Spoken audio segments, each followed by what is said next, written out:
గజం భూమి 13,500 రూపాయలతో 151 గజాల భూమి 20 లక్షలు మాత్రమే. నమస్తే, welcome to Suman TV. Most wanted criminal Mumbai bomb పేలుల సూత్రధారి అండర్ వరల్డ్ డాన్ దావూద్ తీవ్ర అనారోగ్యానికి గురైనట్లు తెలుస్తుంది. అతనిపై విష ప్రయోగం జరగడంతో పాకిస్తాన్ లో కరాచీ ఆసుపత్రిలో చికిత్స పొందుతున్నట్లు సమాచారం. పటిష్ట భద్రత నడుమ దావూద్ కు చికిత్స అందిస్తున్నట్లు వార్తలొస్తున్నాయి. ఆసుపత్రిలో ఓ ఫ్లోర్ మొత్తం ఖాళీ చేసి ఒక్క దావూద్ కు వైద్యాన్ని అందిస్తున్నట్లు తెలుస్తుంది. అక్కడ చికిత్స పొందుతున్న పేషెంట్లను వేరే బ్లాక్ కు తరలించారు.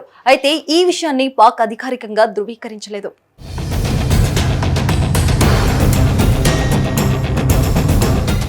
దావూద్ ఇబ్రహీం ప్రపంచంలోని మోస్ట్ వాంటెడ్ టెర్రరిస్ట్.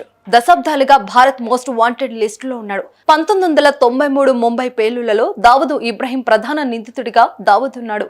ఈ ఘటనలో 257 మంది మరణించగా 700 మందికి పైగా గాయపడ్డారు. 2008 ముంబై దాడులు, 2010 పూణే జర్మన్ బేకరీ పేలుడు, 2013 ఐపీఎల్ స్పాట్ ఫిక్సింగ్ కుంభకోణం వంటి నేరాలతో కూడా దావూద్ ఇబ్రహీం కు కూడా లింక్ ఉంది.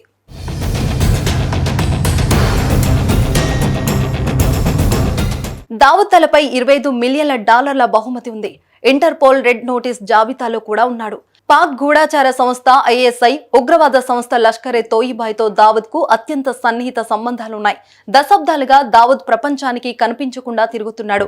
మారుపేర్లు, నకిలీ పాస్పోర్ట్లతో తరచుగా తన స్థావరాలను మార్చుకుని అందరికీ సవాల్ విసురుతున్నాడు. అతనిపై అంతర్జాతీయ మాదక ద్రవ్యాల అక్రమ రవాణా, నకిలీ ఆయుధాల స్మగ్లింగ్ కేసులు కూడా ఉన్నాయి.